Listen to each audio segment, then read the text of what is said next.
What up YouTube, it's your boy Anime Specialist. So I wasn't going to do a review for this week's episode because there wasn't a lot to talk about, but I want to do a Water Temple arc review, so let's get right to it. Before I talk about the Water Temple arc, there were some things that was pretty important to talk about in this week's episode and in last week's episode that I didn't talk about. But yeah, we know that Yami and the Black Bulls have one of the stones. It's a blue stone, and we know that the Eye of the Midnight Suns are searching for these stones, So the mission for the Water Temple arc was to retrieve one of the stones before the Eye of the Midnight Sun. Obviously, we know that the Eye of the Midnight Sun sent Veto to retrieve one of the stones, but he was defeated in last week's episode by Yami and the Black Bulls. We don't know what the plans of the Eye of the Midnight Sun are. We know that they detest the human beings, but we don't know why exactly. In this week's episode, we got a little scene with the members of the Eye of the Midnight Sun. We saw Lich recovering from his battle against Yami and the other captains, but we know that the Eye of the Midnight Sun, I think, has 8 stones and they need 10 stones. So one of the stones are with the Black Bulls, and the other stone we still don't know where it is. But yeah, obviously the battle against the Eye of the Midnight Sun isn't done yet. I'm hyped to see what they're all about because we don't know really their origin story. We don't know why they're doing that, and we don't know what all the magic stones are gonna do together. So I'm hyped about what's gonna happen next in the series. Obviously they need 10 stones to make their dream come true. So we'll see, man. They have 8 of them right now, one with the Black Bulls, and then the other one we don't know where it is, but I'm hyped, man. Now, in last week's episode, we saw a flashback from Veto's memory. We saw Leech, the leader of the Eye of the Midnight Sun, and Veto as kids. And Veto actually doesn't look like a monster, So I'm wondering what happened to his body and everything, and how he became that strong. We see in this flashback that even when he was a kid, he didn't like a human being. I don't know what race they are right now. Maybe they're like elf, because Leech has his ears are looking like elf ears, but yeah, I'm wondering what race they are because it doesn't look like they like humans, even though Leech at the end of the flashback said that he would want the human beings and them to be together and everything.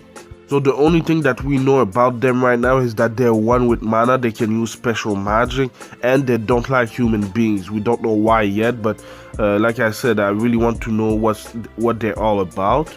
In this week's episode, we saw something that I don't think we saw in other episodes. We saw that the Black Bulls recovering with transfusion magic. So it's kind of like when you give somebody else blood and they transfuse it with bag of blood, So it was quite interesting. We didn't see that before.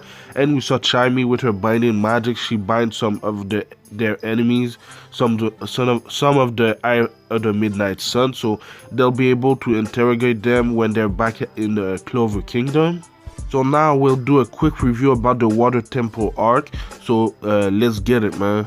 We all know that the reason they went to the Water Temple is to retrieve one of the magic stones before the Eye of the Midnight Sun. So for a reason, the Magic King sent the Black Bulls to the Water Temple.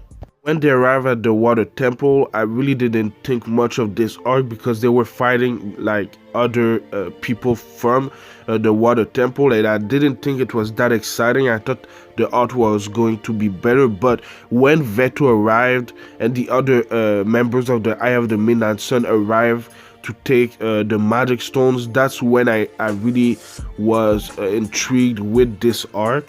The thing that I really liked about this arc is the character development for some of the Black Bulls and the exposure to other Black Bulls members that we didn't have before this arc. So we got to see a lot of the Black Bulls in action. We saw Yami, obviously, we saw Asta, Vanessa, Finro, Gaucher, Charmy, we saw Magna and Luck fight. So we got a lot of the Black Bulls in action, and that's the thing that I really liked about this arc.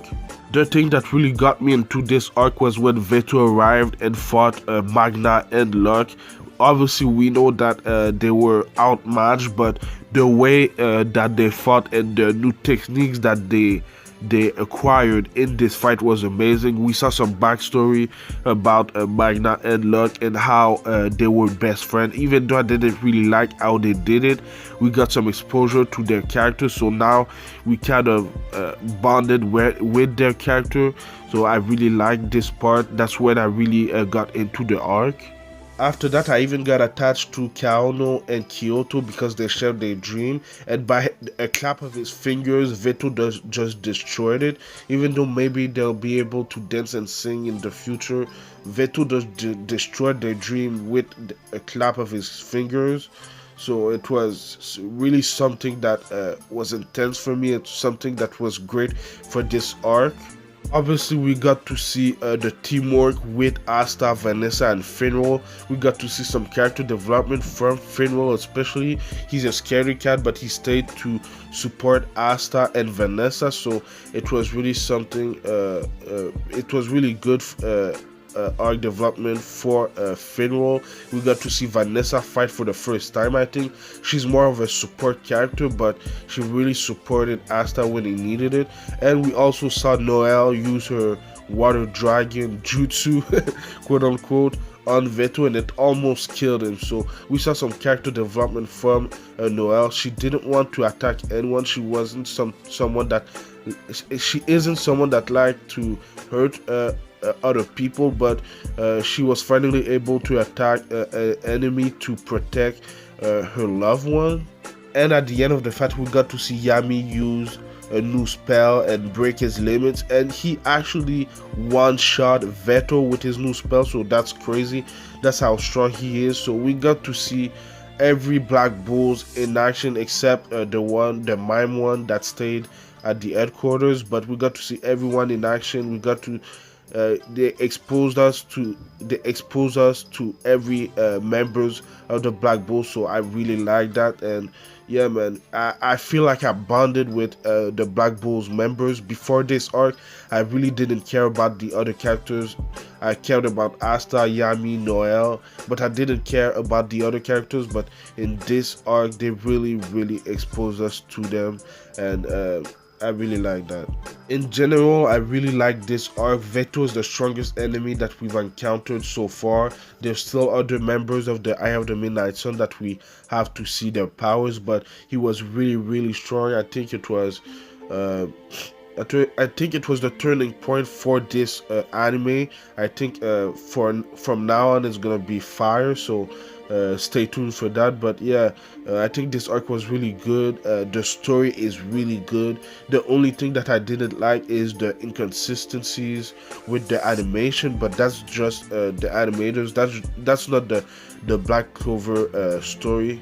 But yeah, man, let me know what you thought about the Water Temple arc in the comments down below. I gave it an 8 out of 10, and let me know what you're looking forward to for the Black Clover anime in the comments down below as well. I do Black Clover anime reviews every Tuesday, and I do other anime related things every single week. So like, comment, and subscribe for that. Thank you for watching, and I'll see you in the next video. Anime Specialist out. Peace.